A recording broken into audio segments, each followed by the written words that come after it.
This is an SM Media production.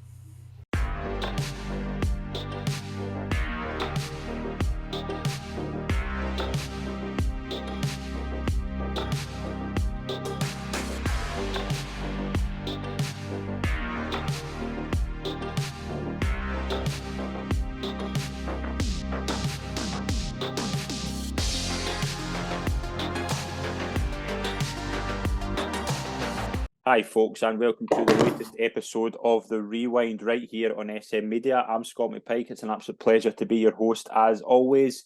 We are moving up north. We are going to look at Aberdeen. What happened in Aberdeen when Sir Alex Ferguson took over in 1978, and what followed was a remarkable journey which led ultimately to a European Cup Winners' Cup in 1983. To join me to look back in this period, I'm delighted to welcome. It's an absolute pleasure to be joined by Ally Begg. Ally, welcome to the show. It's a pleasure to have you on. Thank you, Scott. Thank you so much for having me on. It's a pleasure. I'm looking forward to this one. You'll obviously know this period pretty well, but Yeah. we're approaching the kind of 40th anniversary. This is the kind of 40th anniversary season.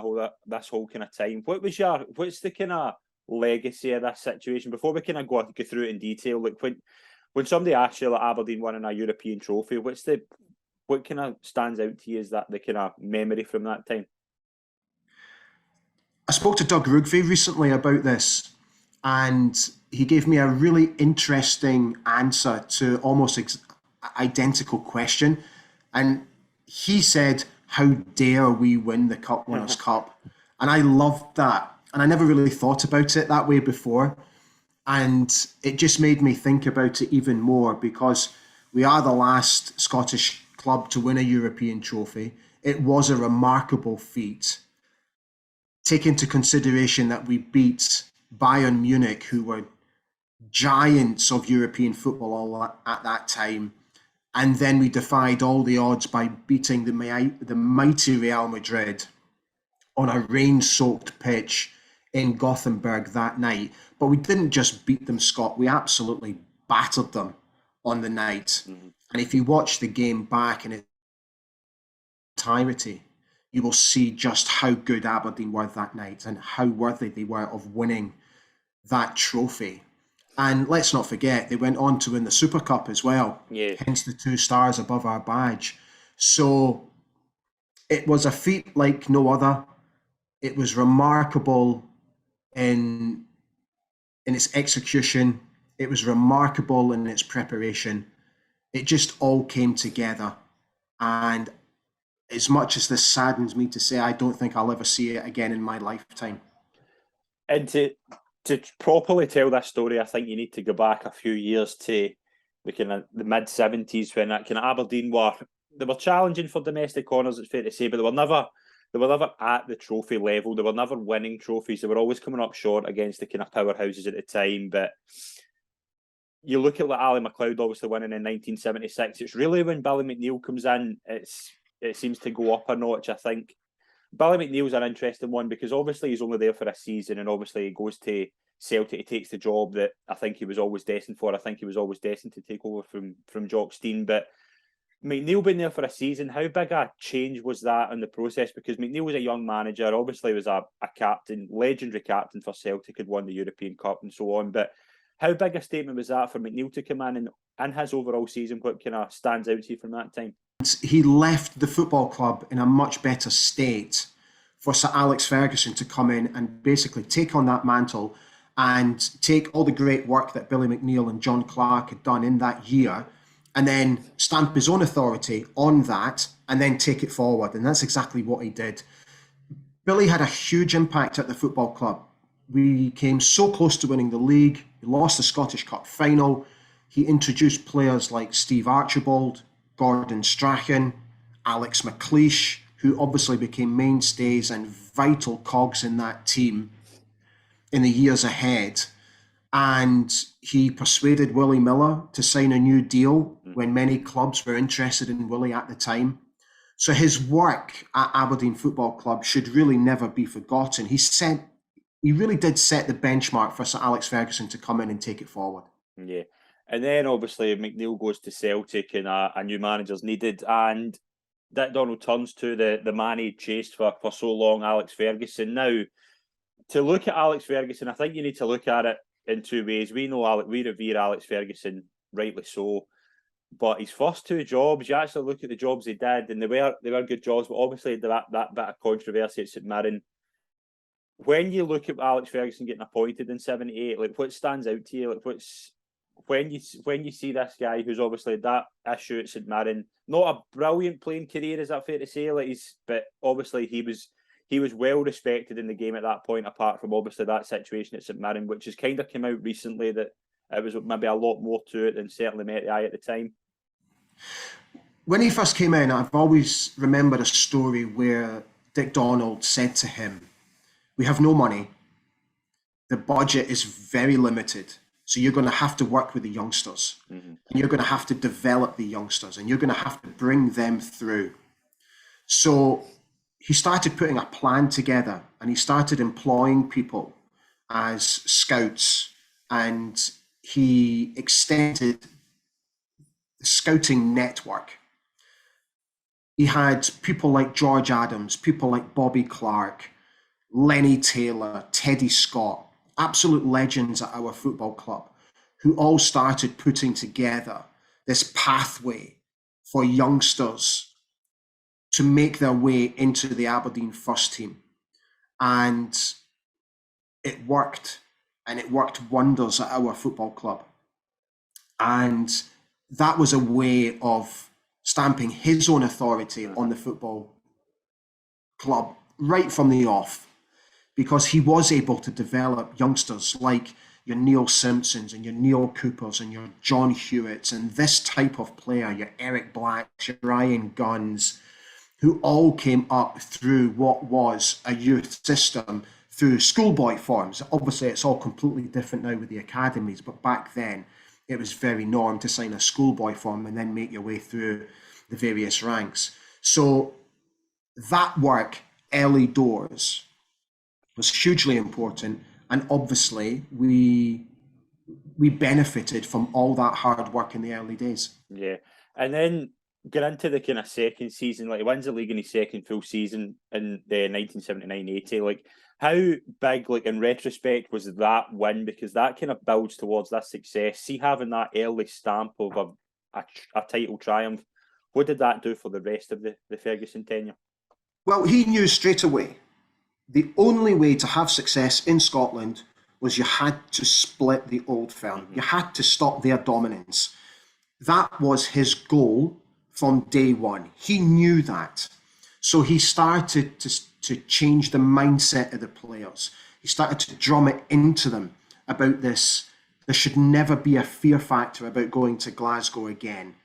And there's always that famous story about when Aberdeen scored a last-minute equaliser at Rangers, and all the players were celebrating in the dressing room, and he couldn't for the life of him understand why they were celebrating a draw. So very slowly he started to change the mindset. But he knew to be successful, he had to split Celtic and Rangers. So when he was able to do that in the season that we won the league, 1979-1980, again, that set a benchmark for our future success, but it also made other clubs and other managers sit up and take note that, do you know what, with the right tools, with the right psychological thinking, with the right mindset, this can be achieved. And Aberdeen and Alex Ferguson have proven that. Yeah. But it also boils down to the players' mentality, because the players all bought into Sir Alex Ferguson's way of thinking. And I genuinely believe if they didn't get on board with what he wanted to achieve, they were quickly let go from the football club, because all he wanted was a group of winners. He wanted a group of winners, not just on the park, but off the park, knowing that the next time they go down to Glasgow, the mindset was completely different. Today, we're going down there to beat them. We're not going down to get a point if we're lucky, or maybe come away with a 1 or a 2-0 defeat. Today, we go down to beat them. And I think that was the turning point for me.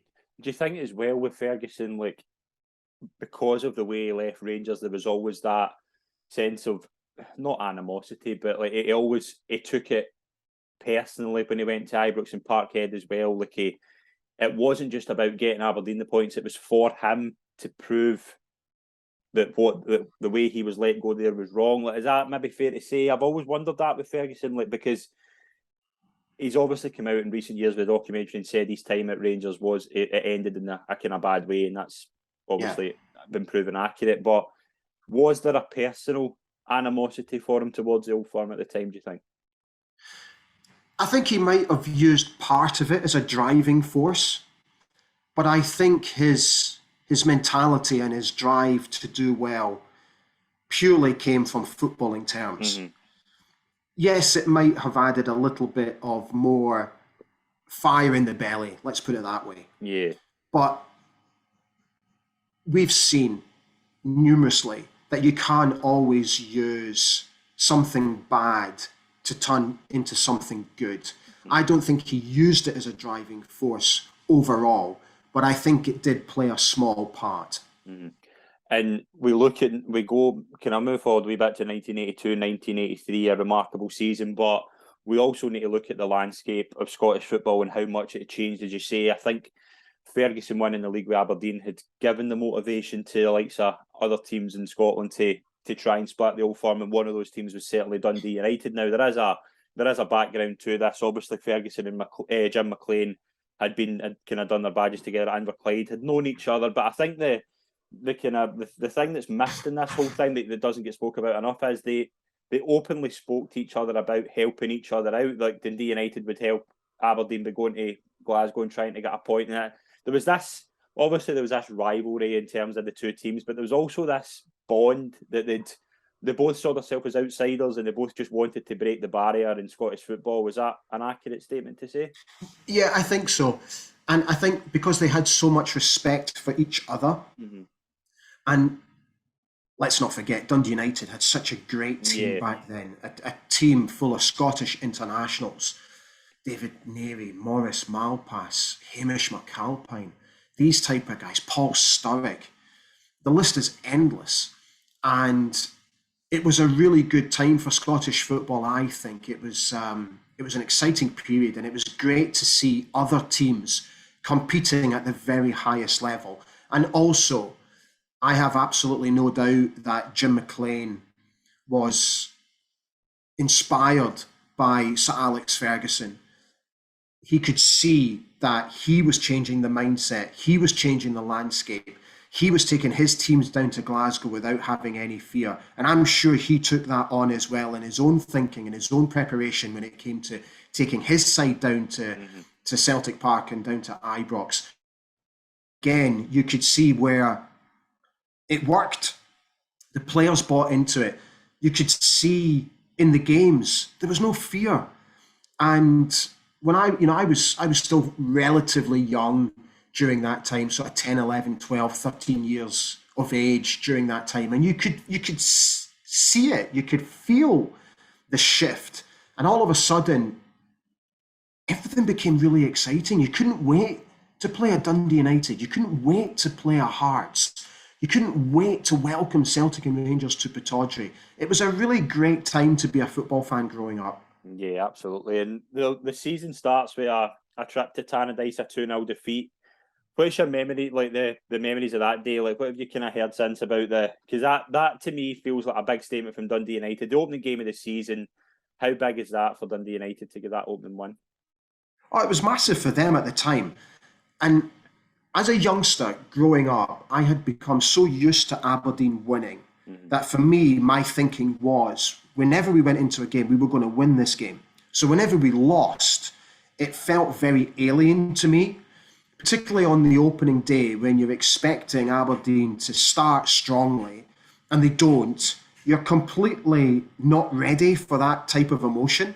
And again, at that age, as your emotions are developing, and your character and your personality is developing, you come away from Pittodrie or Tannadice feeling betrayed or angry or even sad. And I have to admit, at that age, I wasn't quite ready for those sort of emotions during a football match. But it helps shape you as a person. It helps develop your character and your all-round general understanding of what emotions are in football. So as much as it was a huge disappointment, it was also a huge shock because you weren't ready for it. Yeah. And then, like, before obviously that the league started, there was a preliminary round in the Cup Winners' Cup. We're going to go through this journey just piece by piece. The games against Sion in the preliminary round, obviously Dundee and Aberdeen had qualified for the Cup Winners' Cup through the winning the Scottish Cup the season before. Yeah. The games against Sion, a 7-0 home win and then a 4-1 away victory to secure a place in the first round. What's the memories here? You just look six different scorers in the first leg, and then obviously Mark McGee with a double in Switzerland. It's a big statement. Well, Sion was my first ever European game at Pittodrie. Okay, good. And it was the first time that my mum and my dad allowed me to sit behind the goal and go in with family friends, because I would usually go in with my mum and dad either in the main stand or the south stand, but that night they allowed me to go into the paddock.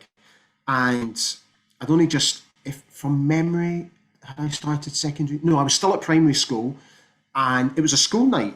So to be allowed to go to an evening game where you're not getting home to sort of 9:30, 10 o'clock at night, and then you've got to be up for school was a real treat. Yeah. And it's an occasion that I've never forgotten. I can still picture it in my mind. I can still picture Neil Simpson scoring that night. I can still picture Stuart Kennedy from memory scoring that night as well at the beach end, I think, if my memory serves me correct. So yeah, it's quite strange, the memories that really stick in the mind. And the away leg, I always thought, well, if we score 7 at home, then we've got to score a barrel load away. That was my sort of naive thinking as a kid. But thankfully it did happen on the night, and the second leg, it was a formality, wasn't it? Yeah. Miller, McGee with a double, and John Hewitt. The next game is the first round against the Albanian side, Dinamo Tirana. The first leg, a tight 1-0 victory, John Hewitt with a goal, and then it secured the place in the second round with a 0-0 draw away in Albania. What's your memories from this? Because this to me it seems to be, from kind of reading back things about it, it seems to be a really tight affair, and I think Dinamo Tirana were probably a better side than certainly you would think. The interesting thing about the Dinamo was it was probably the one and only that Sir Alex Ferguson went into completely unprepared. Right. Because Albania at the time was a communist-led country. Yeah. There was no information coming out of the country whatsoever. But Sir Alex was able to gain the thoughts of Billy McNeill, because they had played in Albania either a year or 2 years before. So he was able to get some information from Billy McNeill about how to prepare the team when they went over there. And also, he upon the referee from the Sion game, because he had officiated a couple of Dinamo Tirana games previously. So he actually got in touch with the referee from the Sion game and asked him to sort of give him some notes on some of the players that Aberdeen should look out for on that night, which I found absolutely fascinating. But the match day programme for the home game was complete. Their team lines was completely unlisted. It's a blank page. That's how little Aberdeen Football Club knew about this team that were coming over. And again, I do remember I was at the game, and it was a very tight affair, and it only took the one goal for us to get through. And they were difficult opponents. But for the second leg, again, to come away with a 0-0 in what was a very difficult evening. And I remember that game also because it was the only time that Aberdeen wore the strip that very much looked like the Nottingham Forest strip. And there's a very famous photograph of Gordon Strachan, Mark McGee, Neil Cooper, and Alex McLeish wearing this, what everybody thought was just a one-off strip, and no one had ever seen it. And the only time they ever wore it was against Dinamo Tirana in Albania for the second leg. It's crazy. It's crazy how, like, you think back now, like 40 years on, where if we wanted to find out about Dinamo Tirana, we would go on Twitter and have it in a minute. Yeah. But Alex Ferguson needed to ask referees, and it's just that crazy kind of thing. Looking back and things like this, like I think that's that's what the managers had to deal with. So I think a lot more credit goes to managers in those times for having to kind of prepare their teams the way they did. But in the league, things were obviously a difficult start. Obviously, first 4 games, it was only 1 win and 1 draw, but a good unbeaten run for Aberdeen. It ended at home to Celtic on the 11th of December, but there's a memorable 5-1 victory over Dundee United in there. Doug Rovey with a double. That must have felt like a massive game, because obviously the first game was the 2-0 defeat, and then you've got obviously this League Cup defeat as well. That Dundee United just seemed to have the number, and obviously won 3 games out the first 3 they played. How big was that 5-1 victory? Do you remember? If I remember correctly, that was a really horrible, wet, damp day. Steve Cowan on the score sheet? No, it was Cooper, Rovey, Black and Strachan. Right, okay. So maybe it's not the game I'm thinking about then. Listen, to get any win against what was the new firm at that time was really big for Aberdeen. Don't underestimate how important these wins were, because there was an argument at the time, and I remember them discussing this on Sports Scene, that games against Dundee United were now becoming more important than games against Celtic and Rangers because of the way Dundee United were building momentum under Jim McLean. So to get a victory against United was obviously, from a psychological point, a huge boost. So the game that I'm thinking of must have been later in that season, or maybe the following year, when we beat them quite comprehensively at Pittodrie. I remember Steve Cowan scoring that day. That game, I must admit, that game has slipped my mind completely. Really? Because when you look back at this time, though, like obviously the D United, like Alex Ferguson had obviously set up the kind of mantra he wanted a minimum of 2 trophies. The League Cup exit to Dundee United, obviously back in the day, it's 2 legs. Yeah. That must put massive pressure on the players, though, because obviously they want to set those standards. But basically, like I don't think the Cup Winners' Cup would have been expected. But basically that means in their heads that they need to win the league and the Scottish Cup to satisfy their manager. That must have been massive pressure at the time. You see, I remember the first leg of the League Cup because we got battered 3-1 at Pittodrie. And then we lost the second leg due to a Paul Sturrock penalty with about 15 minutes to go. Yeah. But I think all the damage had already been done at Pittodrie. So, again, there were times when I remember games where Aberdeen would dominate and play unbelievably well and could just turn it on. But then there was the odd game here or there where nothing worked for us on the day, and we were prone to the odd head-scratching defeat, which obviously happened a little bit later in the season as well. Yeah. And the manner of the 3-1 defeat at Pittodrie was head-scratching. That was hugely disappointing, because at that point we were still chasing on all fronts. And the second round of the Cup Winners' Cup, Lech Poznan as well, Polish side, well-revered Polish side. What was the thoughts going into that game? Because I think we think now kind of Polish football was actually very underrated back in the day. There was a lot of good sides coming out. What was the thoughts going into that game? Everyone was half expecting the same type of game that we just competed in against Dinamo Tirana. I know that Sir Alex was able to get, from memory, I believe Archie Knox went over and had a look at them and reported back. But to be honest with you, we actually, even though 2-0 suggests maybe a tight affair, it wasn't, because on the night, again, we absolutely battered them. We hit the woodwork 3 times before we scored, and we'd also won 9 corners in the first half alone. So we were dominating the game. We just couldn't find the finishing touch. And actually, it took 2 second-half goals from Mark McGee and Peter Weir within 2 minutes of each other for us to get past Lech Poznan. So nobody was surprised that we beat them in the end. And then going to Poland and winning 1-0, Bell with a goal, Dougie Bell with the goal. Going there, obviously, was the first leg at home better for Aberdeen, do you think, to try and because the next game we'll talk about, obviously that changes, but how important was that having that first advantage at home and getting that result, and then you're going there and your mindset completely changes. It's about defending a lead, but I mean, winning that game and just securing it, that must have been massive. So Alex Ferguson never went into any game hoping to get a draw. He went into every single game wanting to win. And it was exactly the same mentality when we went to Poland. Okay, we're 2-0 up, but you're going into this game. His thought would have been, guys, this is 0-0. And we have to win this game to go through.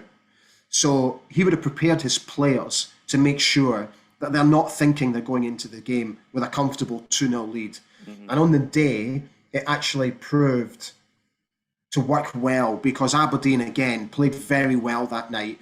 And the goal came from a corner kick. Ball got flicked on. Dougie Bell was left all alone at the back stick and nodded it into an empty net. So, but again, Aberdeen played very compact that night. Willie Miller and Alex McLeish, as they always did, commanded the back. They made sure that the front players were working, were doing their jobs. If they had to pull back deep to help out the midfield, they would do exactly that. It was all about game management over there. And the fact that we came away with a 1-0 win was a big statement as far as I'm concerned. Yeah, and that was obviously in November, and the next game in Europe we won't talk about is in March. And I don't think it's a coincidence, and I speak about this so often kind of in recent years with how well kind of Celtic and Rangers have done in European runs, that balancing domestic and European runs is very, very difficult in the modern day because you've got one game after another.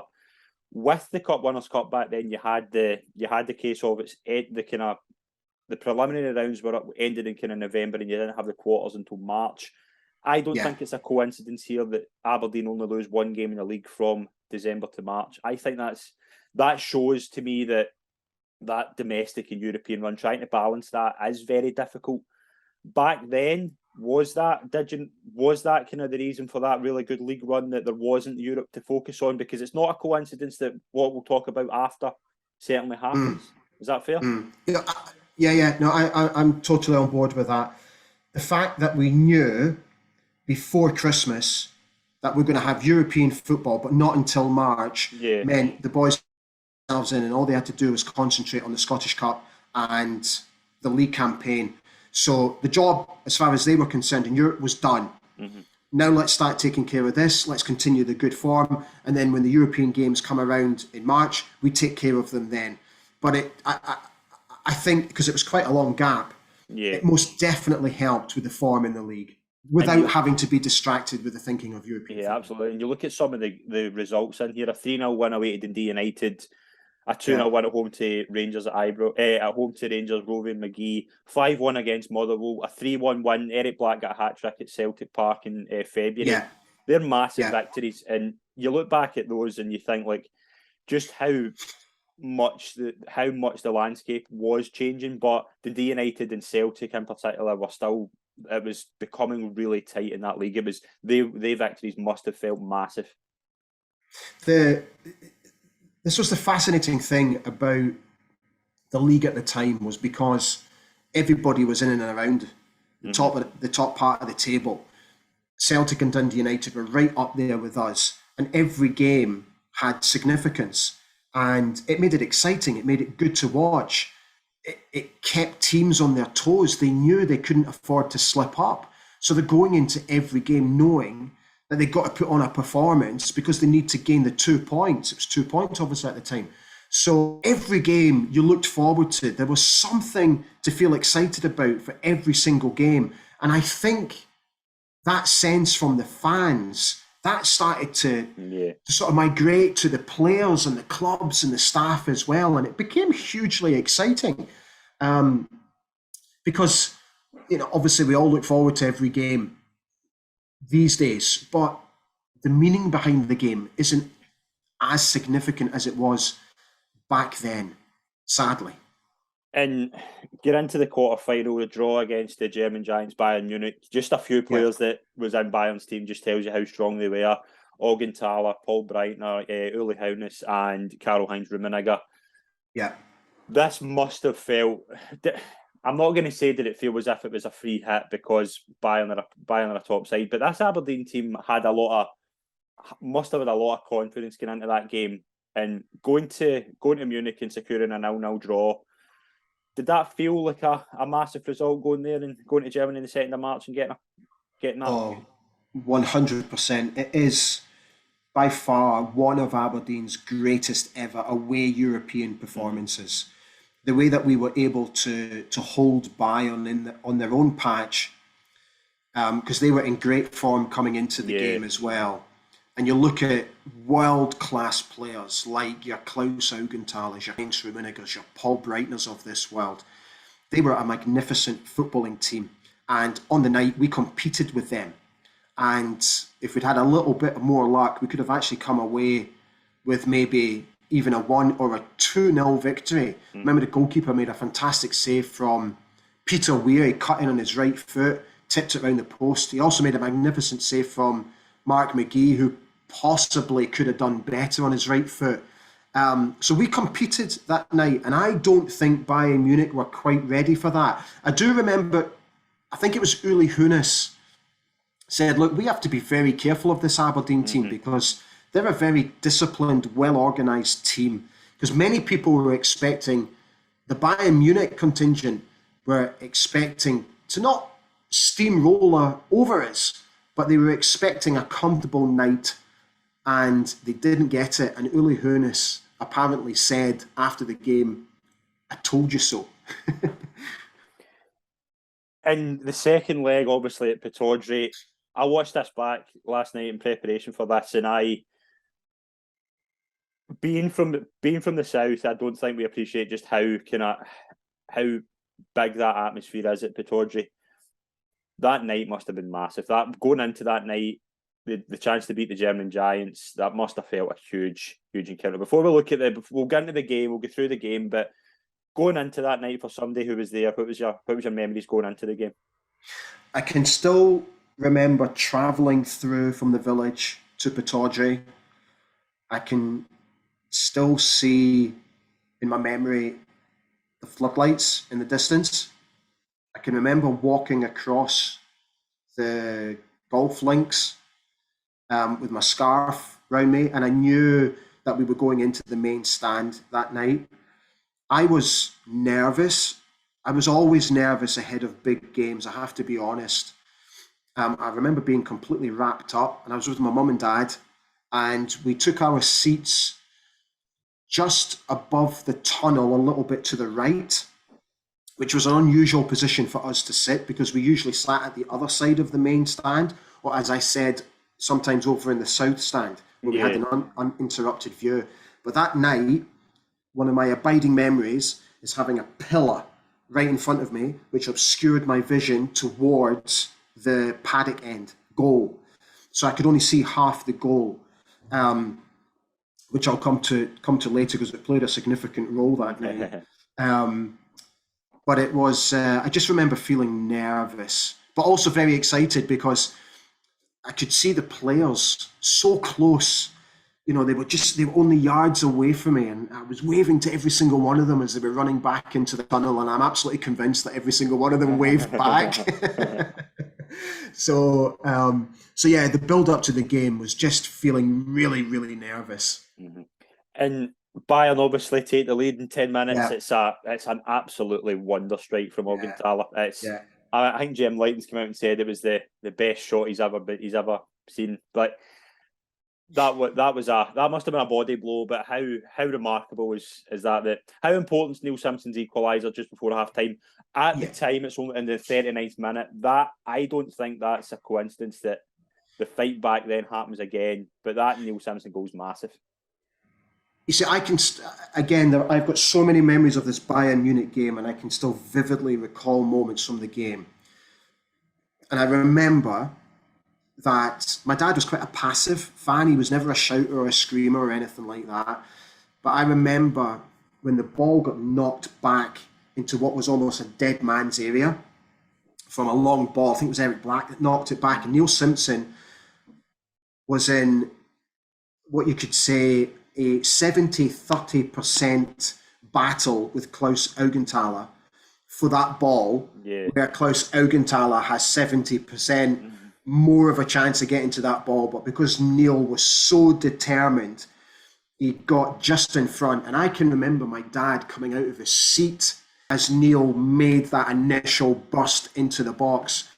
And by the time the ball had hit the back of the net, my father was already on his feet, punching the air through. That goal lifted the whole of Pittodrie, because all of a sudden there was just a chorus of here we go, here we go, here we go. And half time was fantastic because everybody was singing, everybody was on their feet, everybody knew we'd been able to get back into the game. And I think the energy from the crowd must have seeped down into the dressing room, and it must have given the players a huge lift coming out for the second half, because the noise that greeted them, again, I can still hear it, was like nothing like I had experienced up until that point. And it must have given the players a lift. Oh, dearie me, what a night it was. Yeah, and then obviously after that, coming out for the second half, Bayern take the lead again through Pafluga. I think that's how you pronounce it. Yeah. And that must have, you mentioned there obviously, and you see it when you watch this game back, there is a massive buzz around Pittodrie, but you just see it go silent after 61 minutes. And that, again, Bayern, you just look at how big Bayern are, and they're so able to do things like that at the time. And what was that goal like? How did that go? Again, I can remember it so vividly because it came out of nothing. And I just remember the collective groan.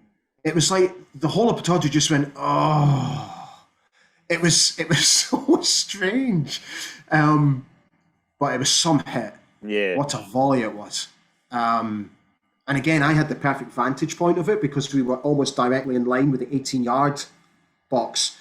So when the ball, because Alex McLeish tried to clear it, he kind of almost flicked it straight into Hans Flugler's path, and he kind of adjusted his body, and he almost hit it from behind him and hooked it in. Yeah. What a strike it was. But it was that collective groan that really sticks in my mind. And I remember my mother and father falling completely silent, as did everybody around us. So yeah, it was just a case of having to pick ourselves up and go again. But I have to be honest, even though we had gone 2 down and we knew we had to score another 2 goals, the energy around Pittodrie that night was still very much there. The sort of the shock of the goal, I think the fans got over that quite quickly, and not long after really started to pick up the energy again. I do remember that. Yeah, and it certainly fed through to the players as well, because Alex McLeish makes it 2-2, and then a minute later, John Hewitt makes it 3-2, and what a remarkable turnaround in the space of 120 seconds. Aberdeen had turned this match on its head. They are 120 seconds must be one of your favourites as an Aberdeen fan. Oh, honestly, it's a moment, it's emotions, it's memories that I don't think I will ever forget. The free kick routine. Again, there was like a collective groan went round the stadium when John and Gordon appeared to have messed up. And this is where the pillar became an issue for me, because I didn't see the ball hit the back of the net. Right. So I remember the ball getting delivered, and I could see players jumping for the ball, but I didn't see it hit the back of the net because this bloody thing was in my way. But I just remember everyone going absolutely nuts. The place went mental. So I thought, okay, and at that time, at that age, I didn't quite understand the away goal rule. Yeah. I didn't get it. My dad tried to, I remember queuing for the halftime pie at halftime, and my dad was trying to explain it to me. But I just think, that translation got lost in the atmosphere that night. Excuse me. So when we scored what proved to be the winner, I can remember everyone was still on their feet. And then I remember, I think it was, we got a throw-in out on the left-hand side, which the cameras completely missed, if you look back. And then John McMaster delivered this long diagonal ball into the box. At that point, the television cameras on Alex McLeish watching the flight of the ball. So John McMaster knocked it in. And I remember people had started to sort of come back down, but immediately people started to rise again from their seats. And I remember the header, and I remember the goalkeeper diving what appeared to be full length. Yeah. And then because of this bloody pillar, I could see John Hewitt coming in, but I didn't see him make connection, and I didn't see the ball hit the back of the net, right? So, but because the whole place went absolutely mental, I knew that we'd scored again. At that point, my dad is going mental, my mum is going nuts, and I'm pulling down on my dad on his arm because he was to my right, and I'm pulling down saying, "What's happened?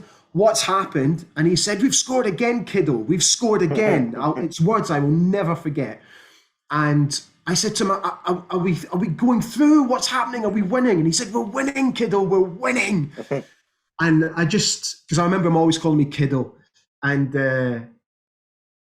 so, oh, mate, honestly, I'm getting goosebumps thinking about it. It was just, what a feeling it was. Up to that point, you know, in my sort of short time supporting Aberdeen, winning the Scottish Cup was incredible. I was still too young, very much in my infancy when they won the league. I was aware of it, but the significance of it wasn't as big as what it was. We won the Scottish Cup, and then when we beat Bayern Munich, I can't put into words the emotions that were felt that night. Yeah. Because it was such a significant turning point in my life as a supporter, because it took me to another level. It made me understand more the emotional side of the game and what it meant to people. Because Pittodrie that night is like I have never, ever witnessed before or since, by an absolute country mile.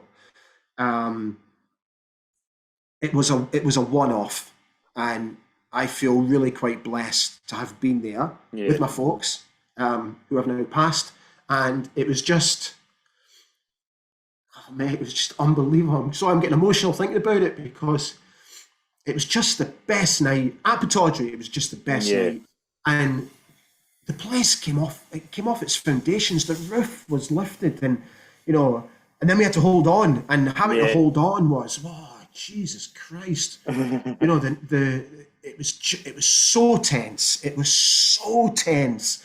But the mad thing is, we were never in any danger.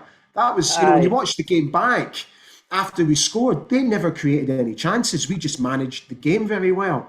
And when that full-time whistle went, oh my God. Oh, it was just, what a night. What a night, honestly. Absolutely brilliant. Yeah, brilliant. Tremendous night for Aberdeen fans. And it doesn't stop, obviously, with the semi-final secured. We'll touch on that in a few seconds. But 3 days after that, a potential title clash here. Aberdeen welcome Dundee United to Pittodrie 3 days after that. I think that night, as Bayern Munich had the kind of stuffing knocked out of them, do you think the quick turnaround was maybe too much for Aberdeen after the high of that game to dust yourself up and go into such a massive game with Dundee United, a fresh Dundee United? What was your memories of that 2-1 defeat the 3 days later? I was at that game, and I remember walking back to the car in just utter disbelief. I could not understand as a 10-year-old how we could beat Bayern Munich and then lose to Dundee United in the very next game. It was too much for me. I got to be honest. I didn't understand it at all. It was beyond my thinking. It was beyond my maturity at that time. I just remember feeling absolutely devastated that we'd lost that game. But you know what? As you know, as an adult now, looking back and having played the game to a certain level myself, and having watched so many games of football, I actually get it. I understand it, because it must have been so hard for these players to have picked themselves up from that game to go again, because they knew they just had to keep going. Every game was a big game. All the eyes of the UK were now on Aberdeen, and if I remember correctly, we were the only British team that was left in a European competition. So all the eyes were all of a sudden on Pittodrie, even not just from our shores, but beyond. Everyone started to sit up and take notice of this wee football team from the northeast of Scotland, and these lads were having to deal with it. And let's not forget, we had a lot of young players in our team. You know, so for them to handle that sort of pressure for the remainder of that season, let's not underestimate that. Absolutely. So, yeah, as much as that defeat was a body blow, you can forgive them for it. I've got to be honest. Aye, I think that's the thing with the kind of balance thing I touch on, like the trying to balance this massive European run and trying to win the league that's tight as it is, and we've seen that the kind of recent years with obviously Rangers last season, Rangers and Celtic in the past 20 years. I don't think it's a coincidence that when Scottish teams have got to a European final, they don't win the league. I don't think that can be underestimated, but Aberdeen struggle in the next couple of weeks in the league. Obviously, a late 2-1 victory over Morton, Eric Blackburn 90th minute winner, but two defeats that I think don't kill the title hopes, but they certainly make it an uphill battle. The St Mirren defeat and then the Rangers defeat at Ibrox. What were they like, especially in the middle of this massive victory in Europe? That was our 45th game of that season. Yeah. And if I remember correctly, I think we ended up playing well over 50 games that season. I think we played 55 games. No, we played 59 games that season from memory. Yeah. So going into the St Mirren game, don't forget, we were now chasing what was a treble, Scottish Cup, the league title, and now obviously the Cup Winners' Cup. And every game was huge. So to lose to St Mirren, that was a huge blow. I think from memory, we conceded about 15 minutes before the end at Pittodrie. We just couldn't get going that day. The game at Ibrox, they just lifted themselves for that game. I'll be honest with you, I think I've erased that game from my memory as I do most Rangers defeats. But the St Mirren one that came out of nothing. Don't think many people were expecting that. We didn't play well on the day. And from memory, I think they just caught us on the counter-attack and they just nipped one in. That was a big blow in terms of the league. Mm-hmm. But you can also, at that point, I don't know whether they did or whether they didn't, but did the guys start to have one eye on the semi-final? Because at that point, collectively, they must have knowing that they've got Watershire, which was probably the best draw. So maybe players are thinking, I want to play in the semi. We've got a great chance to get to European final. I don't want to get injured. I want to be part of all this. You just don't know what goes through the mind of a player. So I'm not suggesting for 1 minute they took the foot off the gas, not at all.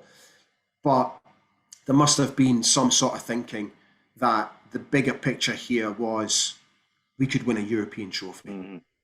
And you mentioned there obviously about the draw. It's Watershire that Aberdeen get, but it was Austria Vienna and Real Madrid was the other semi-final. Yeah. Did that feel like at the time that Watershire was the best draw out of the three? Yeah, 100%.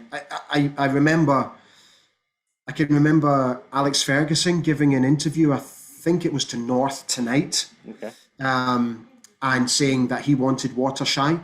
The general consensus was we wanted Watershire. Mm-hmm. So when we got them, there was a huge lift because everybody now believed that this was the best opportunity that we will probably ever have to get to a European final. Mm-hmm. And I remember, excuse me, I can remember the build up to that game. And I remember my dad trying to get tickets and he couldn't get tickets. And it was the only home game that we missed in that campaign. And I was absolutely devastated that we didn't get tickets for that game. I was that devastated that my dad said to me, right, let's get settled in, because it was live on the radio. Right. So get your homework done and get yourself ready to just sit with me in the kitchen and we'll listen to the game. I didn't want anything to do with it.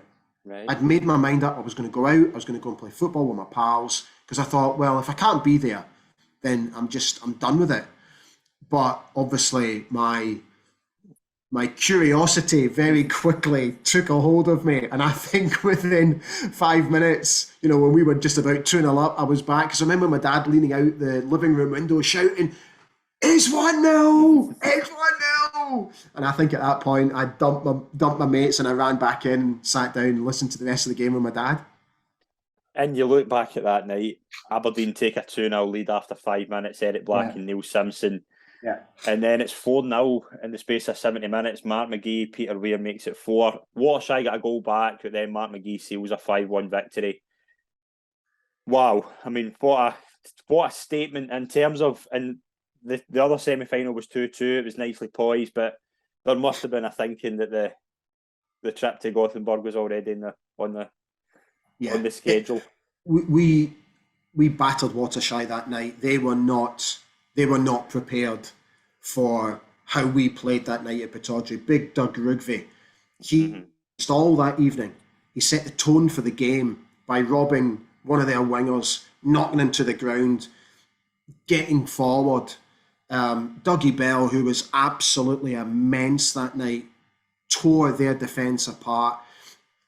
The whole team were absolutely magnificent, backed by what was a brilliant home support as well.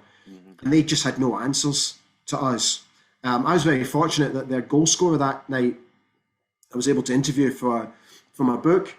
And I asked him the question. I said, when you scored, it was a good goal. It was a great header. I said, but you didn't celebrate. I said, why didn't you celebrate? So forgive me for using bad language, but I need to put it into context of the story. He said, because I knew, Ali, that we were fucked. And that just goes to show the mentality of the Watershire players. And to their great credit, the second game was obviously a formality, but they beat us on the night. They beat us 1-0. They won the game. And obviously that was the night that Stuart Kennedy got injured, which put him out of the final and sadly ended his career. And that was obviously our only defeat in the competition. So, but the first leg, the damage was done. We were magnificent that night. And then obviously it's all systems go to Gothenburg. Yeah. What's the memories of that time? Because when you look back at all the kind of the news clips and things like that, all you see is Aberdeen fans just heading to Sweden. What was your memories of that whole kind of time, and obviously the trip to Gothenburg and going there and things like that, and what kind of stands out to you? So I remember desperately wanting to go, and I remember bugging my dad daily. Can we go? Can we go? And my dad was always fully prepared for these type of situations, because he would give me an answer which wasn't quite a yes, and more importantly, it wasn't quite a no. Yeah. He would say, we'll see. So throughout my childhood, if I said to Dad, can we go to the beach today? We'll see. Can we go to football? We'll see. So he always left me with that little glimmer of hope that maybe we could go to the beach, or we could go to the football, or we could go to the cinema, or whatever. So there was a glimmer of hope. And I knew that my dad, through the company he was working for at the time, which was a small charter aviation company out of Aberdeen Airport, that he was helping to organise a host of flights to take the fans over. So I knew he was involved. And I remember he came home from work, and I was playing across on the green, directly across the road from where we lived, just playing football as I normally did every night. And he called me over, and jacket and his briefcase out of the car, and he just leaned over to me and he said, so do you want to go to Gothenburg? And I was like, are we going? He's like, yep, we're going to go to Gothenburg. I just grabbed him, just grabbed him, Brilliant. Hugged him. Then he said to me, and how would you like to take your best mate? And my best mate at that time was a guy called Ewan Taylor, who is still one of my closest pals to this day. He said, how would you like Ewan to come as well? And that just added to it. So I was going to go to Gothenburg with my family, my best mate. The only thing that I'm kind of a little bit sad about even now is that my little brother was too young to go. Yeah. He was only 7 at the time, so he had to stay behind. I'm still kind of quite gutted about that even now. Even 40 years on, I'm still a bit gutted for him about that. But it's just how it is. And the preparation for the game, the memories of that, the day, it's certainly the weather gods weren't kind. It was very wet. Obviously, famously, the pitch was covered with tarpaulin to protect it from the rain. Did that help Aberdeen? I think it had its advantages, let's put it that way, because Aberdeen had been so used to playing in those sort of conditions year upon year, whereas Real Madrid hadn't. So I definitely think we went into that game mentally stronger than they did. I remember the heavens opening because we were walking around Gothenburg city centre. There was a group of us that were there, a couple of mum and dad's friends as well. And I I remember going into what was an indoor shopping mall, and it had a glass roof. Mm-hmm.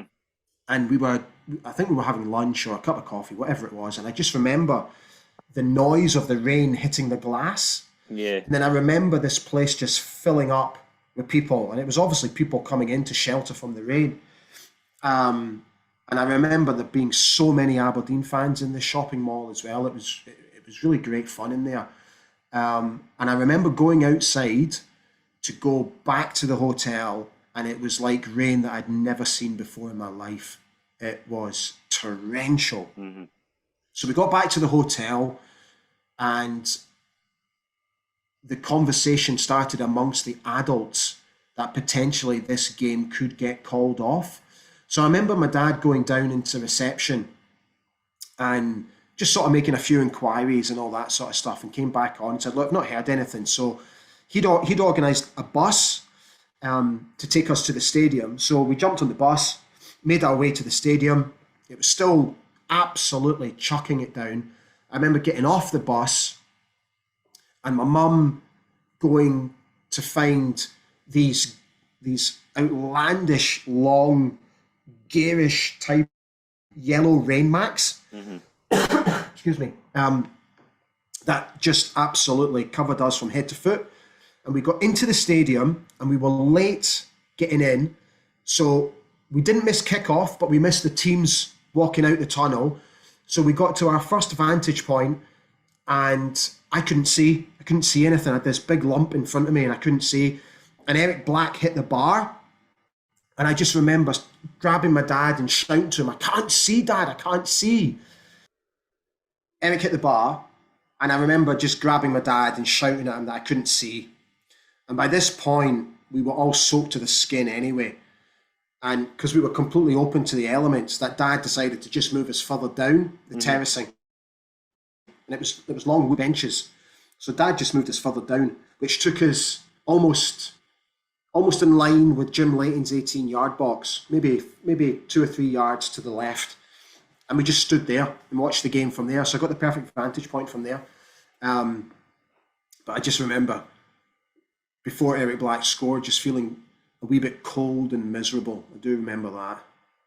Eric Black obviously gives Aberdeen the lead after 7 minutes. A massive goal. It's a weird one because Gordon Strachan, with that ball to Eric Black, it's actually a very underrated goal. I don't think he spoke about enough. What a memory that must be, that opening goal. Do you know, it didn't come as a surprise. And it was a really well-worked corner, which the lads had worked on before. The late run from Alex McLeish deep, gets his head onto the ball, and obviously he just wants to put it into an area where somebody can pick up the bits and pieces, and that's exactly what happened. Eric just pounced and knocked it in. And what I remember is obviously going nuts, jumping up and down on these wooden benches, but the crowd, the vast majority of Aberdeen fans were behind us and up on the next tier. Mm-hmm. And sorry to sound a bit cosmic here, but you could really feel the energy coming down. Yeah. I just felt it. And that whole place was just going absolutely nuts. I remember looking around and looking at the Aberdeen fans. That was a really good moment, but it didn't come as a surprise that we took the lead. Because to be honest with you, I remember thinking ahead of that game, I don't care if it was Real Madrid. I didn't really have an understanding of how big a club they were. Mm-hmm. I keep going back to the naivety of childhood. I was only 10 years old, so I was still very much in my infancy as a football fan. But it didn't come as any surprise to me that we took the lead. Absolutely not. And then obviously conditions start to get muddy really quickly. Real Madrid come back into the game. A very uncharacteristic mistake from Alex McLeish, and the party passes the ball back to Jim Leighton. Jim Leighton obviously gets stuck in the mud, actually. I think he's very unlucky. Yeah. What he obviously brings down Santillana. Yeah. He would have been sent off now. Oh, That would have been a 100%. red card. Yeah, 100%. And it's crazy. And it's that kind of weird thing that he's still on the park. I don't think he gets... Does he get booked for it? No. And it's that's unbelievable. But obviously, that means that Real Madrid got a penalty. Juanito just puts it down the middle, equaliser. and Madrid dominate the remainder of the half. Did half-time come at the right time for Aberdeen? Because it just felt that Real Madrid were just getting a lot better into the game. And like Stielik, is it the German? Uli Stielik, he was really good that day. Do you know, I've watched the game back a few times over the past few years, and I would suggest that Real Madrid were comfortable after they scored, but never at any point do they look like scoring. Right. I think Aberdeen had that game fully under control. And there were never at any point while watching did I think Real Madrid would score again. Right. Because we played quite compact and then hit them with Peter Weir, fast bursts from Peter Weir, with John McMaster supporting. Neil Simpson and Neil Cooper trying to get forward. Gordon Strachan playing his pinpoint accuracy passes as he always did. And Mark and Eric up front just making a nuisance of themselves and making themselves busy. Never at any point did I fear Real Madrid after they scored, because we were in full control of that game. And when you watch the second half, I revert back to a quote I said before, we absolutely battered them in the second half. And to this day, I still don't know how we did not win that game in regulation time, because we had so many chances and we dominated the play that they had absolutely no answers to us. I don't think they created one single chance in that second half from memory, which just goes to show how well we coped with the conditions and how well we coped with Real Madrid as a team. We were magnificent that night, absolutely magnificent, and it didn't come as any surprise when we scored.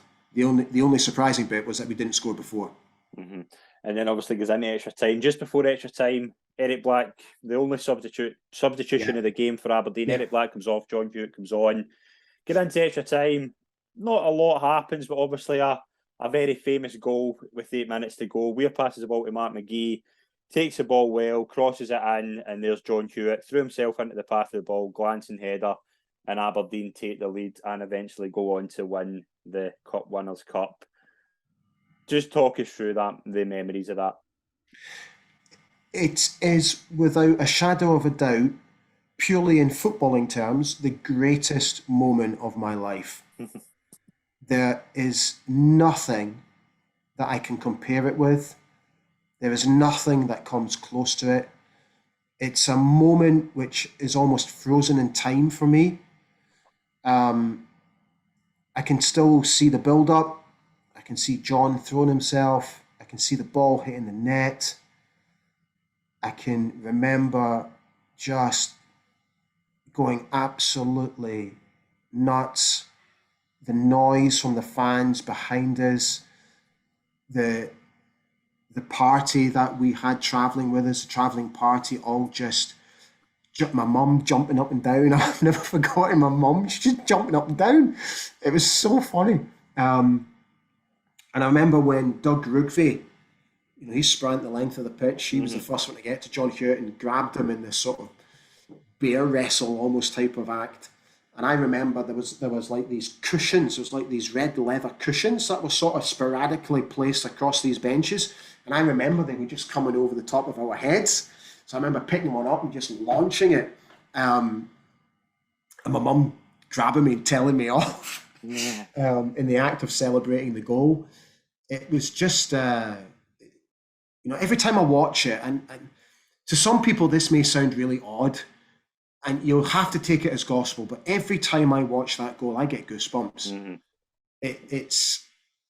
It's just an unbelievable moment. Not the fact that it was a goal that won us the Cup Winners' Cup, but it was an absolutely brilliant goal. Peter Weir stole the ball in our own half from their fullback, I believe, and I think he came inside, cut outside, dinked it over to Mark McGee, who's now on his left foot, and puts in this pinpoint cross. And I can remember the goalkeeper, diving for it, making an attempt to get the ball. And I can, because again, we had the perfect vantage point of it because it was directly in front of us, right here. Yeah. John just connected, and when the ball sort of hit the net, it kind of bobbled up and came down. And oh my God, it's unbelievable, mate. Honestly, again, I just don't have words to describe the feeling and the emotion when that ball hit the back of the net. For a couple of minutes, people were just, it was just joyous. It's the only thing, it's the only word I can find. And then obviously we had to hold on, I think for 9 minutes. I think we had to hold on 8 or 9 minutes. And oh God, that was so nerve-wracking. That was worse than the Bayern Munich game. Yeah. That was nerve-wracking. But these 9 minutes, oh my God, it was absolutely unbearable. I do remember that. I remember just saying to my dad, how long? Everybody, that was the only chat that was going around. How long? And then they got that free kick right at the end. Mm-hmm. Oh, good God. I've never seen so many grown men pray. That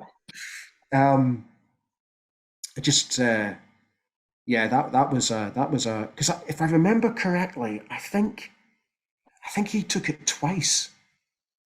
Mm-hmm. I think they had to retake the free kick. I'll need to go back and look at it. That might have escaped me completely. And when the ball flew, when he hit it, because he caught it perfectly, there was a gasp. Honestly, there was a gasp. And it whizzed past the post, and then it hit the deck, and it almost stuck in the deck. Yeah. So I'm going to try and explain this. So the vantage point that I was looking at it this direction. So it looked, where the ball had stopped dead, it looked like it had ended up in the corner of the net. It was on the other side. I hope I'm making sense here. Mm-hmm. But my vision looked like it had ended up in the back of the net. So for one horrible, fleeting moment, I thought they'd equalised until I realised that all the fans above us, again, were celebrating like we just scored. And then obviously it was just a quick passage of play. Jim Leighton booted the ball out, got it back, hoofed it up the park, and the ref blew the whistle. And that was a really special moment when the whistle blew, because again, everybody just went absolutely nuts. Just the noise coming down from the top tier, and people running and grabbing each other, and everybody hugging, and yeah, that was really cool. Really cool. Absolutely brilliant. The kind of, obviously that day will live in infamy with getting that result and getting the European trophy, but there's a couple of things to tidy up before we kind of close the show. Aberdeen gave it their best shot, but just couldn't win the title. Obviously, Dundee United won it in the final day. Yeah, you have to hand it to Dundee United for just how well they done that season. But what a league season that actually was. One of the closest league seasons I think we've seen between three teams in a long time. You see, if Celtic and Dundee United had lost their games that day, Aberdeen would have won the league. Yeah. It just so happened that Celtic and Dundee United both won their games. Yeah, Celtic obviously come back. Celtic 4-2 down at Ibrox. I think so. Yeah, the last game for us was against Hibs, wasn't it? Yeah, 5-0. My memory serves me correct, and we battered Hibs at Pittodrie the day that we came back and held paraded the Cup Winners' Cup around the stadium, and they gave us a guard of honour. We absolutely battered them that day, but it wasn't enough. And I think sadly those defeats against United, St Mirren and Rangers probably killed our chances. But you know what? Only 3 days before we won the Cup Winners' Cup. Yeah, and you wouldn't trade it. You wouldn't trade it. Yeah. But a final chance for glory, a Scottish Cup as well to cap off a remarkable double. A 1-0 win over Rangers. Eric Blackburn, extra time winner. This game's went into infamy for what happened after the match. Now, I think if you were I would love to interview Alex Ferguson. If you were to ask him one of his biggest regrets, I think it would be this post-match interview. Because although he was a perfectionist, he absolutely wanted the best performance every game. He obviously came out famously and said that day that Miller and McLeish won the Cup for Aberdeen, it was a disgrace of a performance. But you have to, and I'm not going to criticise Alex Ferguson, but he didn't get just how tiring, how long that season was, and that the performance wasn't the priority there. It was just getting that result. And what do you think Alex Ferguson would say about that interview now if you asked him? Oh, I think he most definitely regretted it not long after. He Archie Knox, a very quiet word in his ear, and said to him, "Look, you might need to speak to the players." And you totally understand why he said it. 100% understand, because we were awful that day. I was lucky enough to be at the game. It was a substandard performance, but again, not as a 10-year-old, not fully understanding the commitment that it took all the way through that season. And you also have to remember that the lads had a break of about 10 days from the Hibs game until the Scottish Cup. Yeah. And in those 10 days, all they wanted to do was go and lie on a beach, because they were absolutely exhausted, not just physically, but mentally as well. They'd taken the league campaign all the way to the final game of the season. They'd just won the Cup Winners' Cup in remarkable circumstances. And now they had to lift themselves again. If that game had come, maybe say 3 or 4 days after the Hibs game, I think it would have been a completely different story. But because it came 10 days after, you can forgive the players for feeling absolutely exhausted. But you can also forgive Sir Alex for coming out and saying what he said, because he had set the standards and he never ever wanted those standards to slip. Hence why he just blew a gasket that day. But I get it. But also, you've got to think it helped shape him as a manager going forward. Absolutely. It helped shape his thinking and his understanding of how to deal with players in certain situations. And he must have used that example during his time at Manchester United, because he had to deal with some very challenging situations during his time at United. And I'm sure that he would have probably called upon that experience after the Scottish Cup final to help him get through. He would have 100% have learned from that, 2-3 minute interview that he gave at the end of that game. Because Sir Alex Ferguson was always learning how to become a better manager, how to become a better man manager. He was always on the job. He never, ever rested for 1 minute. And that's why, in my opinion, he's the greatest football manager of all time. Because he was continually learning. Yeah, the players now, they've completely forgiven him for it, and they use it as a tool to tell very funny stories. But at the time, it irked all of them, big time. But again, they learned from it. And they eventually, once the initial anger subsided, they started to understand this is all about standards, and he didn't ever want us to let our standards drop. So there was a hidden message there. There was almost an argument to say it was reverse psychology. And let's be honest, it worked, because look what happened the next season. We went on and we won the league. Yeah. Ali, I cannot thank you enough for coming on the show and sharing your story about this season. Pleasure, mate. Sorry I got emotional a couple of times. No, it's been a pleasure. Thanks very much for joining me, and I really appreciate it. Anytime, mate. Anytime. Thanks for having me on. Thank you very much, everyone that's tuned in. Please join us for the final episode of this series of The Rewind, as we look back to Scotland's 1974 World Cup campaign, when Scotland, an unbeaten run in the World Cup, but couldn't get that holy grail of reaching the knockout rounds. Thanks to everyone that's tuned in, and we will see you soon. Cheers.